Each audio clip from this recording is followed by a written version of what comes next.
네, 이 시간 우리 아는 공동체에 주시는 말씀을 보겠습니다. 아는 공동체에 주시는 말씀은 마태복음 9장 1절로 8절까지 말씀입니다. 이 말씀을 다 같이 합독하도록 하겠습니다.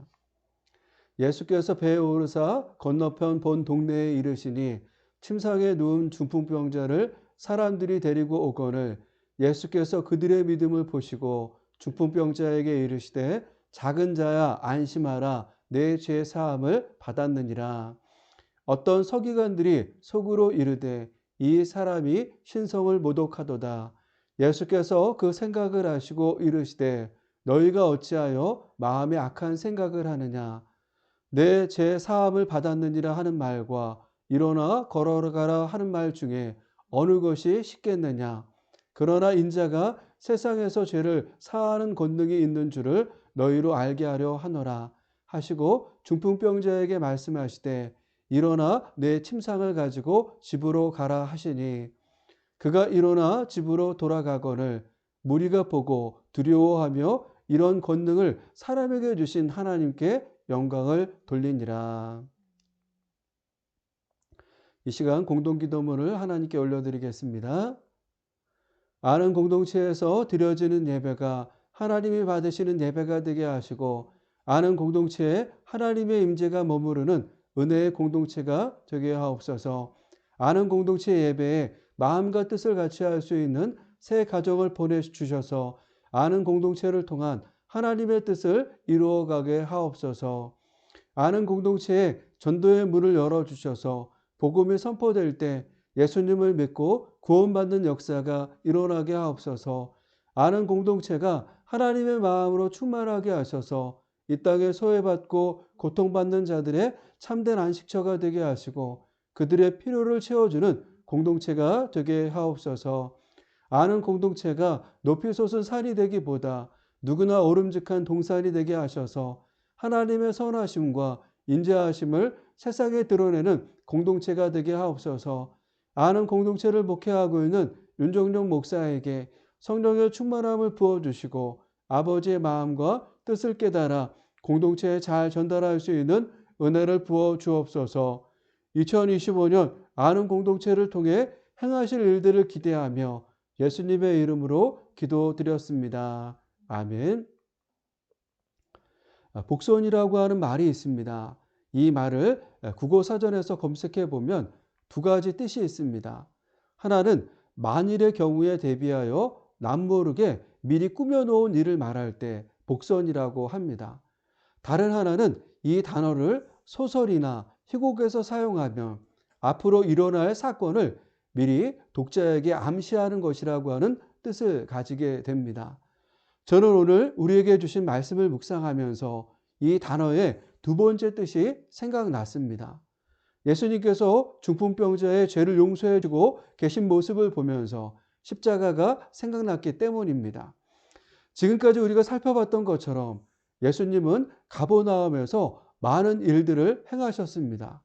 예수님은 이곳에서 제자들을 부르셨고 산상수훈의 말씀을 가르치셨습니다. 그러면서 이곳에서 그 당시 불치병과 같았던 나병과 중풍병, 귀신 들린 자들을 고쳐주셨습니다. 그러다 보니 예수님께서 이 땅에 오신 이유가 병든 자들을 치유하기 위해서 오신 것처럼 생각될 수 있습니다. 생각해 보십시오. 하나님의 아들이신 예수님께서 이 땅에 오신 이유가 무엇입니까? 요한복음 1장 29절의 말씀처럼 예수님은 세상의 죄를 지고 가는 하나님의 어린 양으로 이 땅에 오신 것입니다. 이 말씀처럼 예수님은 사람들이 듣고 감동할 말씀을 전하기 위해서 오신 것도 그들의 질병을 고쳐주시기 위해서 오신 것도 아닙니다. 예수님께서 이 땅에 오신 진짜 이유는 우리의 죄를 용서하시기 위해서 오신 것입니다. 이러한 이유를 알고 있었던 마태는 오늘 중풍병자의 사건을 통해서 십자가를 복선한다고 생각합니다. 이처럼 마태가 복선을 깔며 예수님께서 행하신 죄를 용서해 주시는 모습을 말하였는데 저는 이 말씀을 묵상하면서 우리를 향한 하나님의 마음을 볼 수 있었습니다. 그래서 저는 오늘 여러분들과 말씀을 통해 깨닫게 되는 하나님의 마음에 대해서 나누려고 합니다. 그렇다면 말씀 속에 담긴 우리를 향한 하나님의 마음은 무엇일까요? 첫 번째로 하나님은 우리의 근본적인 문제를 해결해 주시기를 원하신다라고 하는 것입니다. 1절과 2절 말씀을 보도록 하겠습니다. 예수께서 배에 오르사 건너편 본 동네에 이르시니 침상에 누운 중풍병자를 사람들이 데리고 오거늘 예수께서 그들의 믿음을 보시고 중풍병자에게 이르시되 작은 자야 안심하라 내 죄 사함을 받았느니라. 예수님께서 베드로의 집에 계신다라고 하는 소식을 듣고 많은 사람들이 몰려왔습니다. 예수님은 베드로의 집 앞을 병원으로 사용하시면서 많은 병든 자들과 귀신 들린 자들을 고쳐주셨습니다. 날이 저물 때가 되어서야 예수님이 계신 곳을 알았기에 그들은 한순간이라도 빨리 고침을 받기 위해 예수님을 붙잡았습니다. 이러한 그들을 불쌍히 여기셨던 예수님은 한 명 한 명 고쳐주셨습니다. 그들이 고침을 받고 돌아갔을 때는 늦은 밤이었습니다. 잠시 눈을 붙인 예수님은 피곤한 몸을 이끌고 새벽에 기도하기 위해 한적한 곳에 가셨습니다. 한참 기도하고 계시는데 제자들이 예수님을 찾아왔습니다. 해가 뜨기 전인데 사람들이 예수님을 찾아 다시 몰려왔기 때문입니다. 사람들에게 둘러싸인 예수님은 가버나움을 떠나 건너편으로 가기로 하셨습니다. 예수님께서 처음으로 갈릴리 지방을 벗어나 가다라 지방으로 가시려고 한 것입니다. 앞선 마태복음 8장의 말씀을 보면 예수님께서 가다라 지방에서 한 일을 기록하고 있습니다. 예수님은 가다라 지방에서 귀신 들린 두 사람을 고쳐주셨습니다. 귀신 들린 두 명은 사람들과 함께 살 수 없을 정도로 사나웠기 때문에 사람들과 떨어져 무덤에서 살았습니다. 예수님께서 이 무덤을 지나가실 때 이들을 만난 것입니다. 예수님을 본 귀신은 하나님의 아들이요 당신이 우리와 무슨 상관이 있습니까? 때가 되기도 전에 우리를 괴롭히려고 여기에 오셨습니까? 외쳤습니다. 그런 후 주변에 있던 돼지떼를 보았고 예수님께 우리를 쫓아내시려거든 우리를 저 돼지들 속으로 들여보내 주십시오 간청하였습니다. 이들의 간청에 예수님은 가라고 하였고 그 즉시 귀신들은 두 사람의 몸에서 나와 돼지들 속으로 들어갔습니다. 귀신이 들어간 돼지떼는 모두 바다 쪽 비탈을 향해서 달려갔고 한 마리도 남김없이 바다에 빠져서 죽었습니다. 돼지를 치던 자들은 이 일에 너무 놀라서 사람들에게 알렸고 이 이야기를 들은 가다라 지방 사람들은 예수님을 찾아와 다음과 같이 말했습니다. 마태복음 8장 34절 말씀입니다. 온 시내가 예수를 만나려고 나가서 보고 그 지방에서 떠나시기를 간구하더라. 예수님은 사람들의 요청으로 가다라 지방을 떠나 본문 1절의 말씀처럼 본 동네 가버나움에 다시 오신 것입니다. 마태는 예수님께서 가다라 지방에서 얼마나 계셨는지 자세하게 말해주고 있지 않지만 같은 말씀을 기록하고 있는 마가복음을 보면 예수님께서 가다라 지방에 얼마나 계셨는지 짐작해 볼 수 있습니다. 마가복음 2장 1절 말씀입니다. 수요일 후에 예수께서 다시 가버나움에 들어가시니 집에 계시다라고 하는 소문이 들린지라. 예수님은 가다라 지방에 수요일을 머무르시면서 귀신 들린 두 사람을 고쳐주셨고 그 지방 사람들이 떠나달라고 하는 요청을 해서 다시 가버나움에 오신 것입니다. 예수님은 조용히 가버나움에 오셨지만 오셨다라고 하는 이 소문은 빠르게 주변에 퍼졌습니다. 그러자 이번에도 사람들이 예수님을 만나기 위해 집으로 몰려왔습니다. 얼마나 많은 사람들이 몰려왔는지 문 앞까지 들어설 자리가 없었습니다. 이때 소문을 듣고 찾아왔던 사람들이 누구였는지 마태는 자세하게 말하고 있지 않지만 같은 말씀을 기록하고 있는 누가는 자세하게 말해주고 있습니다. 누가복음 5장 17절 말씀입니다. 하루는 가르치실 때 갈릴리의 각 마을과 유대와 예루살렘에서 온 바리새인과 율법 교사들이 앉았는데 병을 고치는 주의 능력이 예수와 함께 하더라. 예수님께서 가버나움에 오셨다라고 하는 소식을 듣고 몰려온 사람들은 그전처럼 병든 자들이 아니었습니다. 예수님을 찾아온 자들은 갈릴리 지방과 유대 지방에서 말씀을 가르치는 바리새인들과 율법 교사들이었습니다.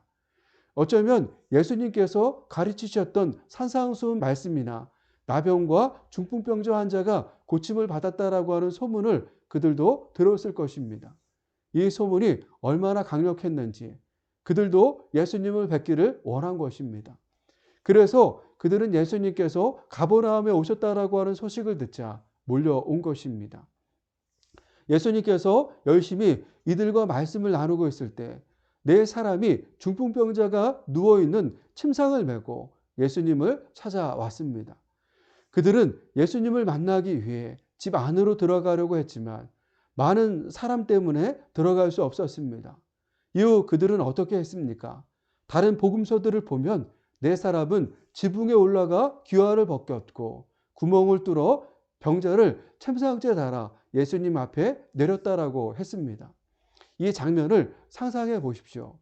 중풍병자를 침상에 메고 온 네 사람은 이 사람과 어떤 관계가 있는 사람들이었을까요?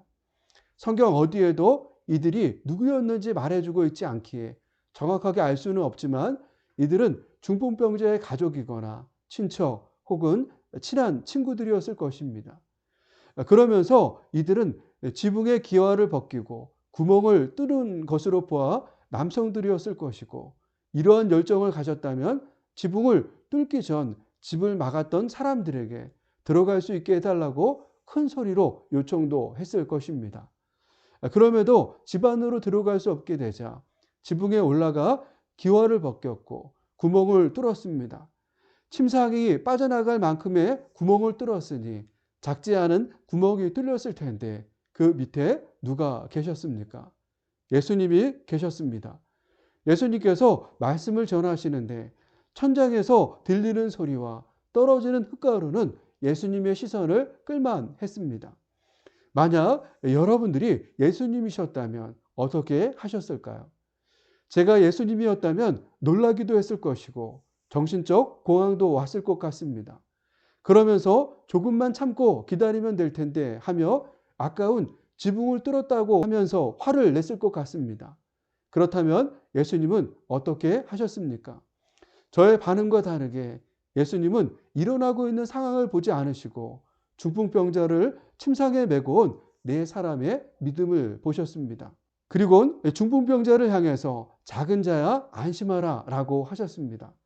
여기서 작은 자는 헬라어로 테크논입니다. 이 테크논은 연장자가 아랫사람을 향해 다정하게 부를 때 사용하는 표현입니다. 예수님은 중풍병자를 누구보다도 다정하게 부르시면서 떨고 있을 그의 마음을 향해 안심하라고 하셨습니다. 그러면서 하셨던 말씀이 내 죄사함을 받았느니라 라고 하신 것입니다.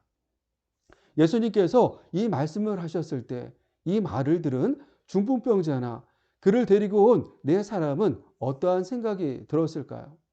만약 여러분들이 중풍병자이거나 그를 데리고 온 네 사람이었다면 예수님께서 이 말씀을 하셨을 때 어떠한 생각이 들 것 같습니까? 저는 실망했을 것 같습니다. 병을 고치고 싶어서 어렵게 예수님을 찾아왔는데 그래서 만났는데 원하는 병은 고쳐주시지 않으시고 내 죄사함을 받았다라고 하시니 실망하는 마음이 들었을 것 같습니다. 그러면서 낙담도 됐을 것 같습니다. 분명 이들의 마음도 저와 비슷하지 않았을까요? 이들의 실망과 이 낙담의 마음을 이들이 가졌다라고 하면 이 모습을 지켜보던 또 다른 사람들, 바리새인들과 율법 교사들은 어떠한 생각을 했습니까? 누가복음 5장 21절 말씀입니다. 서기관과 바리새인들이 생각하여 이르되 이 신성모독하는 자가 누구냐? 오직 하나님 외에 누가 능히 죄를 사하겠느냐? 바리새인들과 율법 교사들은 예수님이 신성모독을 했다고 생각했습니다. 그들은 하나님만이 죄를 용서해 주실 수 있다고 믿었는데 사람인 예수님이 죄를 용서했기 때문입니다.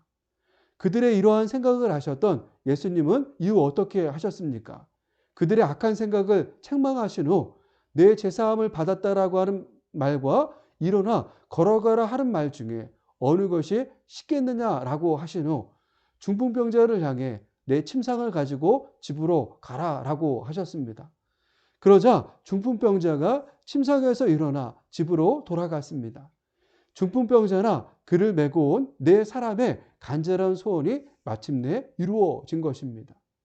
사랑하는 여러분, 예수님께서 바리새인들과 율법 교사에게 했던 내 제사함을 받았느니라 하는 말과 일어나 걸어가라고 하는 말 중에 어느 것이 쉽겠냐라고 하는 이 질문을 생각해 보십시오. 예수님께서 중풍병자를 향해 내 제사함을 받았느니라 라고 말하는 것과 일어나 걸어가라고 하는 말 중에 어느 말이 그에게 하기 쉬운 말이었을까요? 내 제사함을 받았느니라 라고 하는 말이 그에게 하기에 쉬운 말이었을 것입니다. 왜냐하면 이 말은 그에게 일어난 변화가 당장 드러나거나 확인될 수 없는 것이기 때문입니다. 하지만 일어나 걸어가라고 하는 말은 이 말을 함과 동시에 그가 정말 일어나서 걸어가야 합니다. 결과의 성취 여부가 바로 그 자리에서 명백하게 나타난다라고 하는 것입니다. 그렇기에 일어나 걸어가라고 하는 말이 내 죄 사함을 받았느니라 라고 하는 말보다 훨씬 어려운 말입니다. 예수님은 중풍병자에게 바로 일어나 걸어가라고 하셨어도 됩니다. 예수님은 이러한 이 어려운 일을 쉽게 하실 수 있는 분이기 때문입니다. 그럼에도 왜 예수님은 사람들의 오해를 사기도 할 수 있으면서 중풍병자나 그를 메고 온 네 사람이 원하지도 않았던 내 제사함을 받았느니라 라고 하는 말씀을 그에게 먼저 하셨을까요? 그 이유를 예수님은 6절 상반절 말씀에서 다음과 같이 하셨습니다. 인자가 세상에서 죄를 사하는 권능이 있는 줄을 너희로 알게 하려 하노라. 예수님께서 이렇게 먼저 중풍병자에게 말씀하셨던 이유는 내 제사함을 받았느니라 라는 말씀이 쉬워서가 아니라 예수님께서 죄를 사하는 권능이 있다라고 하는 것을 알려주시고 싶으셨기 때문입니다. 어떻게 보면 중풍병자나 그를 데리고 온 네 사람은 일어나 걸어가라 라는 말만 드리면 된다라고 생각했을지도 모릅니다. 왜냐하면 그들은 중풍병자가 일어나 걷는 모습을 보고 싶어서 지붕에 올라가 구멍을 뚫고 그를 예수님 앞으로 내려보냈기 때문입니다. 하지만 예수님은 그들이 놓치고 있는 근본적인 문제를 먼저 해결해 주고 싶으셨습니다. 생각해 보면 우리의 인생의 모든 문제의 시작에는 죄가 있습니다. 이 죄가 하나님과 우리 사이에 담이 되어서 인생의 모든 문제가 생긴 것입니다. 그렇기에 이 죄의 문제를 해결하지 않으면 우리는 온전할 수 없는 존재들입니다. 예수님은 이 사실을 아셨기에 중풍병자의 죄를 먼저 용서해 주신 것입니다. 그러면서 예수님은 이 일로 당신이 하나님이심을 알려주고 싶으셨던 것입니다.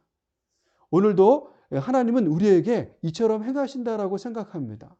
우리는 어떠한 문제만 해결받으면 된다고 쉽게 생각합니다. 그래서 열심히 하나님께 그 문제만 가지고 나아갑니다. 하지만 하나님은 그 문제뿐 아니라 우리의 근본적인 문제도 보시며 해결해 주시길 원하십니다.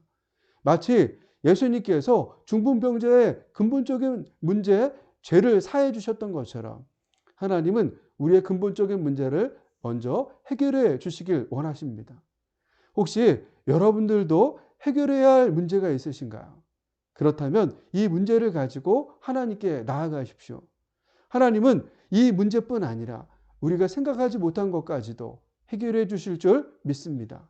이 믿음으로 이 문제를 해결받는 우리 아는 공동체가 되기를 소망합니다. 두 번째로 하나님은 오늘도 우리의 믿음을 보시길 원하십니다. 2절 말씀을 다시 한번 보도록 하겠습니다.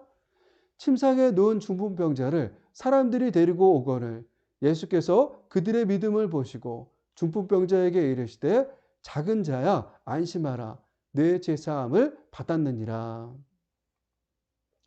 중풍병자가 예수님을 만나 죄사함을 받은 것이나 일어나 집으로 돌아간 것은 그를 메고 온 네 사람 덕분이었습니다. 만약 네 사람의 도움이 없었다면 중풍병자는 고침을 받지도 못했을 것이고 그의 영혼은 지옥에 가야 했을 것입니다. 감사하게도 그에게는 네 사람의 귀한 동역자가 있었기에 이런 은혜를 누릴 수 있었습니다. 그러면서 생각해 보십시오. 만약 여러분들이 네 사람 중 한 사람이었다면 인파로 가득한 것 때문에 예수님의 집에 들어갈 수 없었을 때 어떻게 하시겠습니까? 대부분 이렇게 하시지 않을까요? 집에 있는 사람들을 한 명씩 설득해서 나오게 한 후 예수님께 요청해서 집 밖에 있는 중풍병자를 고쳐달라고 하지 않을까요? 아니면 예수님의 말씀이 끝날 때까지 기다린 후 사람들이 돌아가면 예수님께 나아가 중풍병자를 고쳐달라고 요청하지 않을까요? 그런데 네 사람은 어떻게 했습니까? 지붕에 올라가 구멍을 뚫었습니다. 누가 이런 창조적인 생각을 할 수 있을까요? 모르긴 몰라도 네 사람 중 창조적인 아이디어를 낸 사람이 있었을 것이고 다른 세 사람이 모두 동의했기에 지붕에 구멍을 뚫을 수 있었을 것입니다. 이처럼 네 사람의 적극적인 도움으로 중풍병자는 여러 어려움을 이기고 예수님을 만났습니다. 그때 예수님은 이 중풍병자에게 어떤 말씀을 하셨습니까? 작은 자야 안심하라. 내 제사함을 받았느니라 라고 하셨습니다. 예수님은 이 말씀을 하면서 어떤 마음을 가지셨습니까? 앞서 말씀을 보니까 그들의 믿음을 보시고 라고 하였습니다. 예수님은 중풍병자를 보시고 작은 자야 안심하라. 내 제사함을 받았느니라 라고 하지 않으셨습니다. 네 사람의 믿음을 보시고 이러한 말씀을 하셨습니다. 어떻게 보면 이 네 사람의 믿음이 예수님의 마음을 움직인 것입니다. 그렇다면 예수님의 마음을 움직인 이 네 사람의 믿음은 어떤 믿음일까요? 우선 그들은 포기하지 않는 믿음이 있었습니다. 그래서 그들은 사람들 때문에 들어갈 수 없다고 포기하지 않고 창조적인 행동을 한 것입니다. 그러면서 그들에게는 예수님을 만나면 중풍병을 고칠 수 있다라고 하는 믿음의 확신도 있었습니다. 그렇기에 지붕을 뚫어서라도 중풍병자가 예수님을 만날 수 있도록 도왔던 것입니다. 예수님은 이러한 그들의 믿음을 보셨고 중풍병자의 죄를 용서해 주시고 병도 고쳐주셨던 것입니다. 사랑하는 여러분, 오늘 우리에게 주시는 말씀을 묵상하면서 여러분들은 어떠한 생각이 드셨나요? 저는 이 말씀을 묵상하면서 중풍병자가 부럽다라고 하는 생각을 해보았습니다. 독일 속담에 건강을 잃으면 모든 것을 잃는다라고 하는 말처럼 중풍병자는 건강을 잃었기에 모든 것을 잃어서도 이상하지 않았을 것 같은데 오히려 그에게는 네 사람의 귀한 믿음의 동역자들이 있었습니다. 그러면서 깨닫게 됩니다. 우리의 인생 가운데 모든 것을 잃었어도 믿음을 잃지 않으면 하나님은 그 믿음을 보시고 역사하신다라고 하는 것을 깨닫게 됩니다. 저는 우리 아는 공동체가 이러한 믿음의 공동체가 되기를 소원합니다. 여러분들의 믿음이 이 아는 공동체에 하나님의 역사를 불어넣고 저의 믿음이 여러분들의 삶에 하나님의 역사를 불어넣기를 소원합니다. 그래서 우리 모두 이 하나님의 역사를 간증하는 아는 공동체가 되기를 축복합니다.